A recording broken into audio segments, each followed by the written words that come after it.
नमस्कार दोस्तों, ये वीडियो कोई आम वीडियो नहीं है। ये एक ऐसा सच है जो अक्सर छुपा दिया जाता है।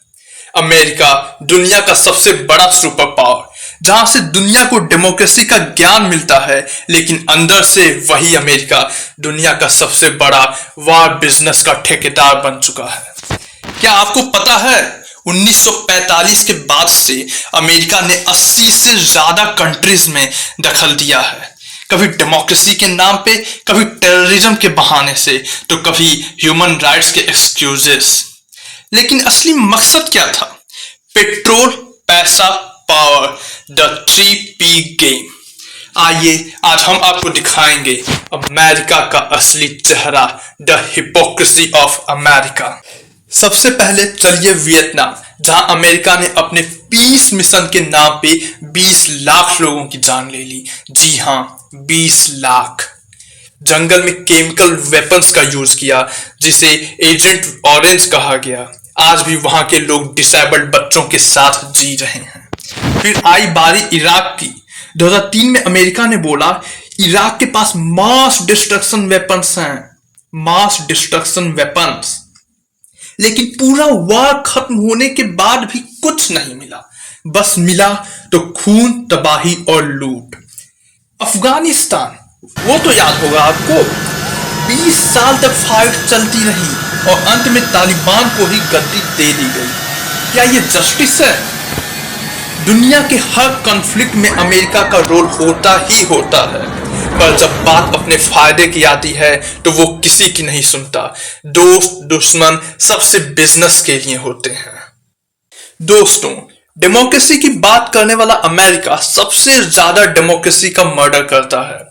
क्या आपको मालूम है अमेरिका ने दुनिया भर में 30 से ज्यादा देशों की सरकार गिराई है, सिर्फ इसलिए क्योंकि वो उसके बिजनेस और इंटरेस्ट के अगेंस्ट थी। सबसे पहला बड़ा केस ईरान 1953। वहां के पीएम मोहम्मद मोसाडेक ने बोला ईरान का तेल ईरान के लोगों का। लेकिन अमेरिका को यह पसंद नहीं आया, क्योंकि ब्रिटिश और अमेरिकन ऑयल कंपनीज का बिजनेस रुक गया। तो क्या किया? CIA ने सीक्रेटली प्लान बनाया, रियोट्स करवाए और एक डिक्टेटर को पावर में बिठाया। यह था पहला बड़ा एग्जाम्पल डेमोक्रेसी के फेक लवर बनने वाले अमेरिका का। फिर चलिए चाइल्ड 1973। वहां एक इलेक्टेड लीडर था, साल्वाडोर अलेंडे। लोगों ने वोट से चुना था, लेकिन अमेरिका ने कहा इसका आइडियोलॉजी हमारे खिलाफ है। और वहां भी सेम फॉर्मूला, आर्मी को सपोर्ट दिया, अलेंडे की गवर्नमेंट गिराई और जनरल पिनोशे को पावर में बिठाया। उस डिक्टेटर ने हजारों लोगों को मार दिया, लेकिन अमेरिका खुश था क्योंकि उसका बिजनेस सेफ था। फिर बात करें लीबिया की। मोहम्मद गद्दाफी एक ऐसा लीडर जो बोलता था अफ्रीका अपना करेंसी बनाए, डॉलर से छुटकारा पाए। बस अमेरिका ने नाटो के साथ मिलकर लीबिया पर बॉम्बिंग शुरू कर दी। गद्दाफी को मार दिया गया और आज तक वहां केओस, लूट, स्लेवरी चल रही है। ये सभी कंट्रीज में एक कॉमन पैटर्न था, जहां जनता की सरकार थी और अमेरिका को लगा उससे फायदा नहीं मिल रहा, वहां तख्ता पलट हो गया। CIA, मीडिया, मिलिट्री सबको यूज किया गया। फिर हमें लेक्चर मिलता है डेमोक्रेसी, फ्रीडम, ह्यूमन राइट्स। वाह अमेरिका वाह। दोस्तों, कहानी 1971 की है। भारत पाकिस्तान के बीच जंग होने वाली थी। बांग्लादेश बन रहा था और भारत ने पाकिस्तान के जुर्म के खिलाफ इंसानियत का साथ दिया। लेकिन उस वक्त आपको पता है अमेरिका ने क्या किया? यूएस ने अपना बिगेस्ट वॉरशिप USS एंटरप्राइज भेज दिया अरब सागर में भारत को धमकाने के लिए। प्रेसिडेंट निक्सन ने इंदिरा गांधी को विच तक कह दिया, सिर्फ इसलिए क्योंकि पाकिस्तान उनका अलाई था। लेकिन भारत झुका नहीं, सोवियत यूनियन से ट्रीटी साइन की और इंदिरा गांधी ने दिखाया भारत किसी का पपेट नहीं। रिजल्ट क्या हुआ? बांग्लादेश आजाद हो गया। अब आइए 1998 में भारत ने पोखरण में न्यूक्लियर टेस्ट किया। वाजपेयी जी ने भी बोला हम भी एक ग्लोबल पावर हैं। लेकिन फिर क्या? अमेरिका ने तुरंत सैंक्शंस लगा दिए, दवाई, टेक्नोलॉजी, फॉरेन सपोर्ट सब रोक दिया। उन्होंने दिखाया जब तक भारत उनकी बात ना माने वो दोस्ती नहीं करते, सिर्फ कंट्रोल चाहते हैं। आज भी अमेरिका हमसे हाथ मिलाता है, कभी क्वाड में, कभी डिफेंस डील्स के नाम पर, लेकिन अंदर से वो हमेशा यही चाहता है इंडिया कभी चाइना जैसा ना बन जाए, कभी सुपर पावर ना बन जाए।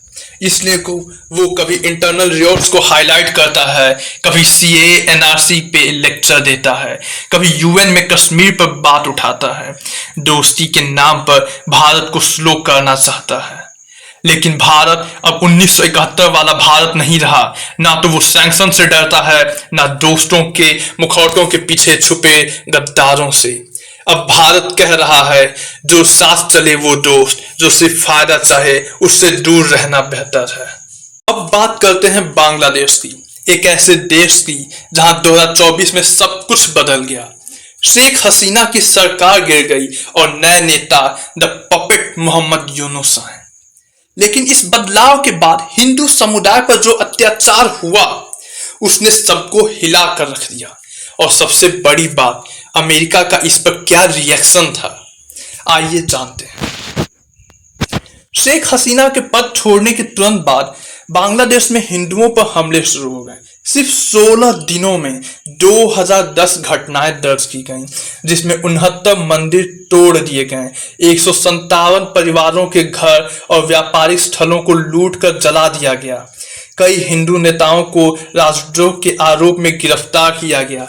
यह सब हुआ, लेकिन दुनिया ने क्या देखा, अमेरिका ने क्या किया? व्हाइट हाउस की press secretary Karine Jean Pierre ने कहा, we are certainly going to continue monitoring the situation. मतलब बस देखते रहेंगे, कोई कठोर निंदा नहीं, कोई एक्शन नहीं। क्या ये वही अमेरिका है जो हमेशा ह्यूमन राइट्स की बात करता है? इंडियन अमेरिकन लॉ मेकर्स जैसे रो खन्ना एंड राजा कृष्णमूर्ति ने इस हिंसा की निंदा की और यूएस गवर्नमेंट से एक्शन लेने की मांग की। उन्होंने कहा, Hindus in Bangladesh continue to be targeted today with their homes and businesses being destroyed and their temples vandalised. लेकिन यूएस सरकार ने बस मॉनिटरिंग तक ही अपने आप को सीमित रखा।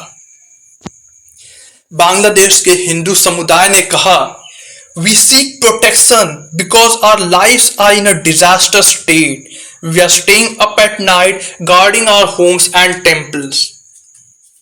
लेकिन उनकी सुनवाई कहां हुई?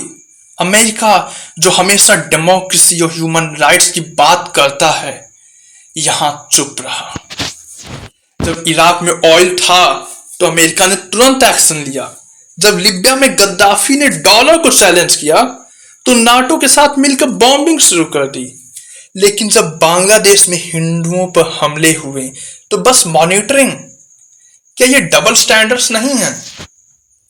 ये वही अमेरिका है जो अपने फायदे के लिए किसी भी देश में दखल देता है, लेकिन जब बात हिंदुओं के जीवन की आई तो बस मॉनिटरिंग।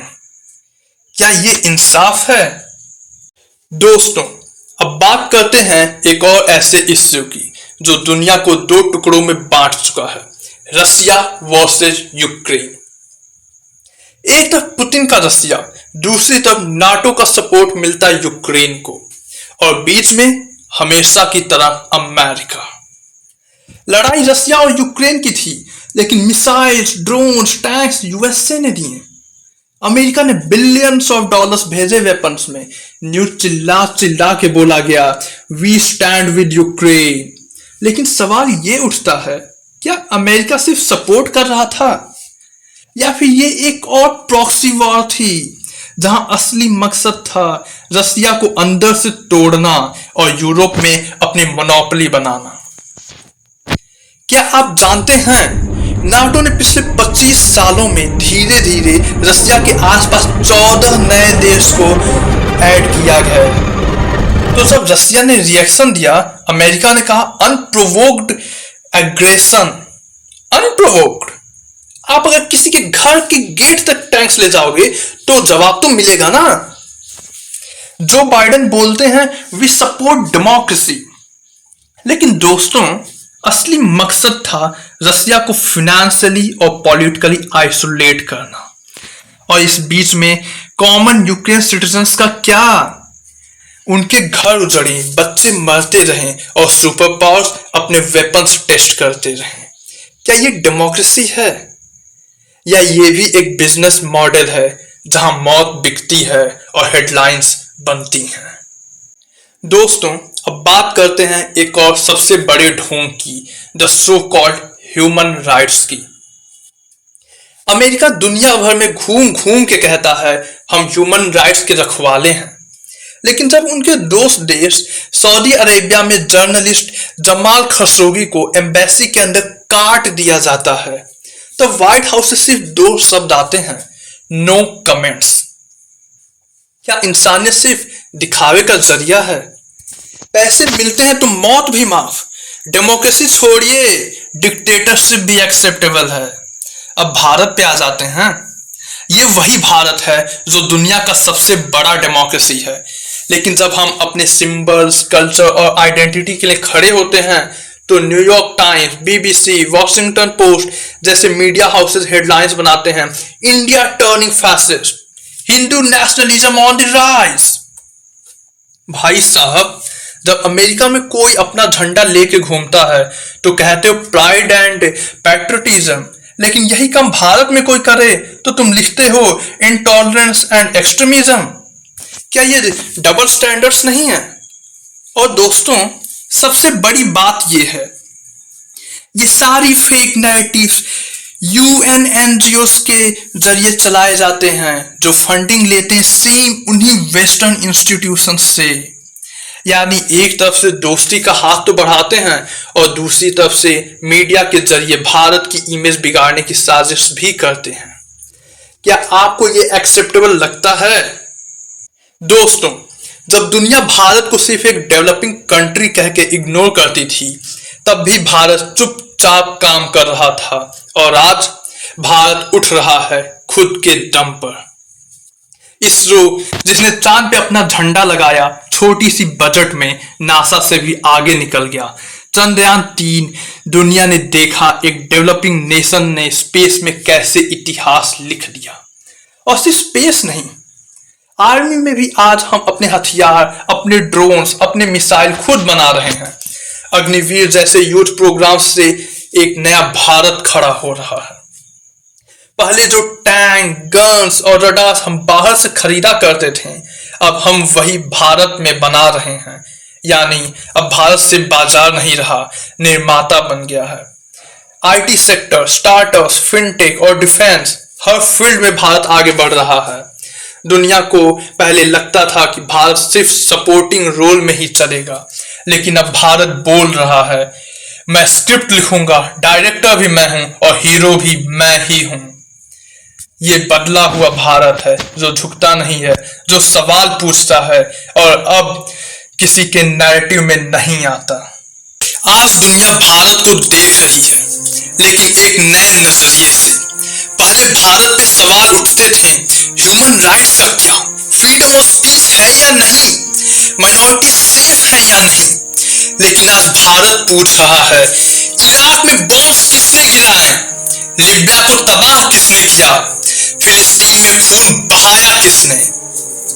तुमने हमसे कहा हिंदू नेशनलिज्म डेंजरस है, लेकिन खुद के नेशनलिज्म पे तुम चुप हो जाते हो। भारत पे सवाल आसान है, लेकिन अमेरिका तुम पे जवाब देना मुश्किल है। अब भारत बदला है, अब भारत समझ गया है कौन दोस्त है और कौन सिर्फ फायदा उठाता है। अब हम चुनेंगे कौन हमारे साथ चलेगा और किसके मास्क उतर चुके हैं। आखिर में बस एक बात कहना चाहता हूं, अब भारत चुप नहीं बैठेगा, भारत जवाब देगा और दुनिया सुनेगी एक नए भारत की आवाज। जय हिंद, जय भारत।